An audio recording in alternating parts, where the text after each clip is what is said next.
ताई दादा नगरवरून आलेत, तुम्ही त्यांचा नैवेद्य ग्रहण करा. तर भरपूर जण म्हणतात की स्वामींच्या हाताला फुल पडतं म्हणजे अंधश्रद्धा आहे. खूप लोक म्हणतात, पण कसं आहे, जो भक्ती करतो, जो श्रद्धेने सेवा करतो त्यालाची प्रचिती आणि अनुभव येतात बरं का. तर स्वामींच्या हातात किती वेळचं फुल होतं तर बघा, अगदी अलगद हे फुल असं उलटे बघू शकता. हाताचा थोडा पण स्पर्श नसताना अलगद स्वामींनी फुल फिरवलंय. त्यावर बघू शकता हे नगरवरून आलेत बघा, हे दादा श्री स्वामी समर्थ. ताई बघा, त्यांचा खूप दिवसातून योग आलाय. ही त्यांची दीदी, सहपरिवार फॅमिली आले. तिकडे छोटं बाळ आहे बघू. कुठून आला तुम्ही? पुण्यातून आले बघा. हे छोटंसं बाळ, तिची ही छोटीशी दीदी आणि हे पप्पा, हे सहपरिवार फॅमिली आज स्वामींच्या दर्शनाला कुंचन सेवा घेण्यासाठी आलेत.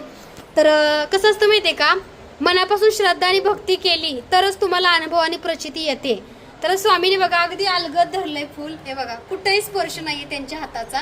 कसं काय अलगद असेल ह्याचा पण तुम्ही कधीतरी विचार करत जा. बरेच लोक म्हणतात की बाजार असतो, अंधश्रद्धा असतो, पण बघणाऱ्याची नजर चांगली, बघणाऱ्याची दृष्टी चांगली पाहिजे तरच ते दिसतं. दादा तुम्हाला काही दिसतं? काय वाटतं तुम्हाला? नाही, असं वाटतं फुल ते फक्त असं धरलेलं आहे अंगठ्या करंगळीत. हे बघा, असे अनुभव प्रचिती बघा भरपूर ताईंना दादांना मिळते. पण कसं आहे, तुमची पण तेवढी श्रद्धा असावी लागते आणि बघण्याची नजर पाहिजे. आणि स्वामींच्या पर्यंत पोहोचण्याचा मार्ग म्हणजेच नामस्मरण. तर स्वामी, तुम्ही ताईंचा नैवेद्य ग्रहण करा आणि सर्वांवरती तुमची कृपा अशीच राहू द्या.